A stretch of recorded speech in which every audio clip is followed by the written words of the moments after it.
মানুষ দলে দলে কোরআনের ছায়া তলে চলে আসছে। কেমন করে এই কোরআনের আওয়াজগুলাকে বন্ধ করা যায়?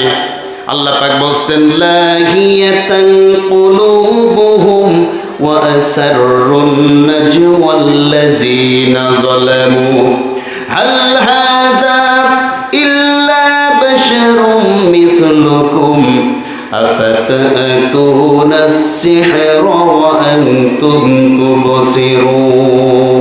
জোরে বলুন আল্লাহু আকবার। লাহিয়াতান কুলুবুহুম, আল্লাহর কোরআনের কথা শোনার পরে তাদের অন্তরের মধ্যে কোরআন ঢুকতো না, বরঞ্চ বিরোধিতা করত।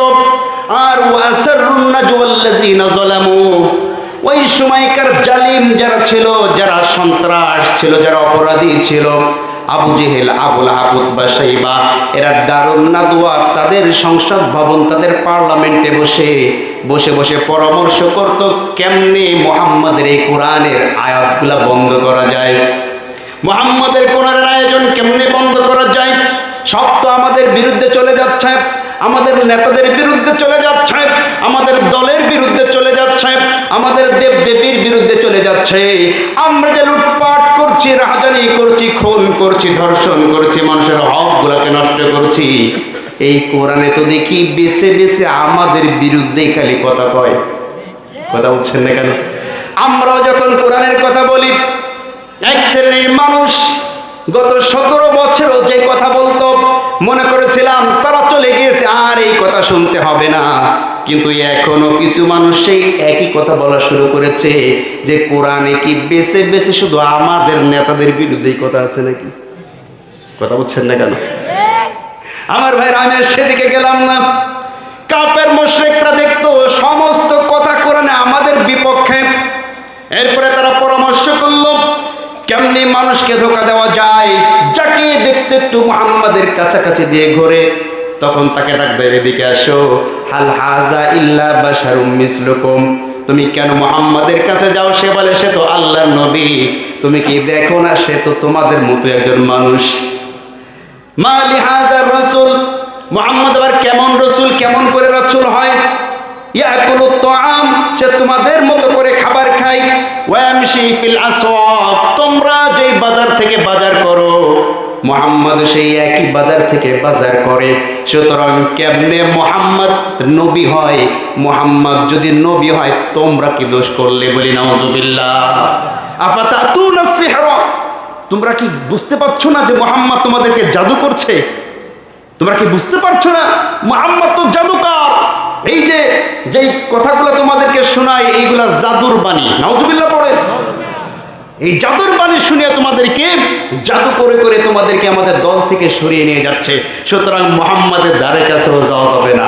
আজকেও আমাদের সমাজের কিছু মানুষ কোরআনের কাছে যেন মানুষ আর না আসে, ইসলামের কাছে যেন মানুষ না আসে, এই কারণে উলামায়ে কেরামের বিরুদ্ধে বিভিন্ন মিথ্যা অপবাদ দিয়া জনগণ থেকে উলামায়ে কেরামদেরকে দূরে সরিয়ে রাখতে চায়। কথা বলেন ঠিক কিনা? কিন্তু এই জনগণ আর আগের মতন পাগল নয়। এই জনগণ বুঝতে শিখেছে তোমরা এতদিন পর্যন্ত উলামায়ে কেরামদের বিরুদ্ধে মিথ্যা অপবাদ দিয়া উলামায়ে কেরাম থেকে আমাদেরকে দূরে সরিয়ে রেখে, ইসলাম থেকে দূরে সরাইয়া রেখে তোমরা যা খুশি তাই করেছো। আমরা মনে করেছি তোমরা ঠিক কাজ করেছো। কিন্তু যখন কোরআনের কাছে জনগণ এসেছে, আলেমদের কাছে জনগণ এসেছে, কোরআন বুঝতে শিখেছে, তখন তাদের মুখোশ জাতির সামনে উন্মোচন হয়ে গিয়েছে। কথা বলেন ঠিক কিনা?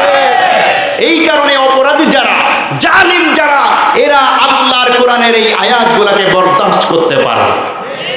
ঠিক কিনা যারা বলেন? আমার ভাইয়েরা, আমার বন্ধুগণ, এবার আল্লাহর নবী সাল্লাল্লাহু আলাইহি ওয়াসাল্লাম তাদের সমস্ত চক্রান্তকে দূরে সরিয়ে দিয়া, তাদের সমস্ত চক্রান্তগুলোকে উপেক্ষা করে তিনি এরপরও যখন কোরআনের এই দাওয়াতি কার্যক্রম সামনে বাড়ানো শুরু করে দিলেন, তারা আল্লাহর নবীর বিরুদ্ধে চক্রান্ত শুরু করলো। সর্বপ্রথম তাকে লোভ লালসা ধরাইতে লাগলো। ও মুহাম্মদ, তুমি কি অর্থ করি চাও, সম্পদ চাও? যদি তুমি সম্পদ চাও, আমরা মক্কা এলাকার সমস্ত ধনী ব্যক্তিরা সমস্ত সম্পদগুলোকে একত্রিত করে তোমাকে ধনী বানিয়ে দিব। আল্লাহ নবী বললেন, আমি সম্পত্তি চাই না। তাহলে কি চাও তুমি মুহাম্মদ? তুমি কি ক্ষমতা চাও? যদি তুমি ক্ষমতা চাও, যদি তুমি নেতা হতে চাও, আমরা সমস্ত নেতা মিলে তোমাকে ক্ষমতায় বসিয়ে দিব। আল্লাহ নবী বললেন, আমি মুহাম্মদ ক্ষমতা চাই না। সুবহানাল্লাহ বলেন। আমার ভাইরা, মুহাম্মদ সাল্লাল্লাহু আলাইহি সাল্লাম যদি ক্ষমতা চেতেন, ক্ষমতা লোভী হতেন, তাহলে এর চাইতে বড় সুবর্ণ সুযোগ কি আর ছিল নাকি? আসতে বলবেন না ছিল। কিন্তু তিনি ওই সময় ক্ষমতা পাওয়ার পরেও নেন নাই। তার কারণ হচ্ছে মক্কার অলিতে গলিতে, মক্কার জমিতে জমিতে জুলুম প্রতিষ্ঠিত ছিল। প্রত্যেকটা সেক্টরে সেক্টরে জালিমরা বসেছিল, প্রত্যেকটা সেক্টরে জালিমদের অধিপতি ছিল। এই কারণে আল্লাহর নবী ক্ষমতা ওই সময় পেয়েও ক্ষমতা নেন নাই। তার কারণ আল্লাহর নবী চেয়েছিলেন আগে জঞ্জাল পরিষ্কার করতে হবে, আগে সংস্কার করতে হবে। যেই সমস্ত জালিমরা যেইখানে বসা আছে, সেই সমস্ত জালিমদেরকে আগে সেইখান থেকে সরাইতে হবে। যদি না সরানো হয়, আমি একা যদি ক্ষমতা দখল করি, তাহলে ধর্মমন্ত্রী হবে আবু জেহেল। আমি একা যদি ক্ষমতা দখল করি, স্বরাষ্ট্রমন্ত্রী হবে আবু লাহাব। আমি একা যদি ক্ষমতার মসনদে বসে পড়ি, পররাষ্ট্রমন্ত্রী হবে উতবা। আমি একা যদি ক্ষমতায় বসি, তাহলে এই রাষ্ট্রের প্রেসিডেন্ট হবে আবু সুফিয়ান। সুতরাং এই জঞ্জালের মধ্যে ক্ষমতা হাতে পেয়েও ক্ষমতায় বসা যাবে না। ঠিক কি আপনারা বলেন? আমার ভাইয়েরা, আমার বন্ধুগণ, এই জন্য ক্ষমতা শুধু পাইলেই হবে না, আগে দেখতে হবে এখন ক্ষমতায় গেলে রাষ্ট্র সঠিকভাবে চালানো যাবে কিনা। যদি চালানো যায়, তাহলে ক্ষমতায় বসতে হবে। চালানো যদি না যায়, জালিমরা যদি সর্ব অবস্থায় এখনো গ্রাস করে বসে থাকে, তাহলে আগে সংস্কার, এরপরে ক্ষমতা। কথা হচ্ছেন না কেন?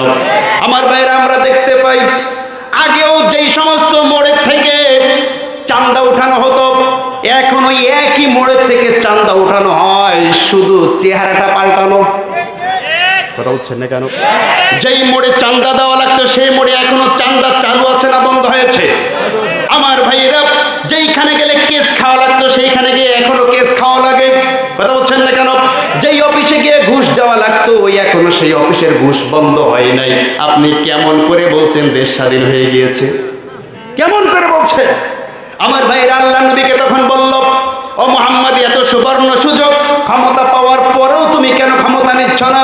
আল্লাহ নবী বলছেন, এই ক্ষমতা আমি চাই না। এরপরে যখন আল্লাহ নবীকে তারা থামাইতে পারল না, আল্লাহ নবীকে তারা হত্যা চক্রান্ত করলো। ঠিক কিনা জেনে বলেন? আল্লাহ নবীর উপরে নির্যাতন চালানো, নিপীড়ন চালানো। মাঝে মাঝে আল্লাহ নবীর উপরে পাথর নিক্ষেপ করা হতো। মাঝে মাঝে আল্লাহ নবী সিজদা দিলে আল্লাহ নবীর সিজদার উপরে উটের নাড়ি ভুঁড়ি চাপিয়ে দিয়ে আল্লাহ নবীকে হত্যার প্রচেষ্টা চালানো হতো। এভাবে করে নির্যাতন চললে আল্লাহ নবীর মনটা খারাপ হয়ে যায়। আল্লাহ নবীকে আল্লাহ পাক সান্ত্বনা দেওয়ার জন্য সূরাতুল আম্বিয়া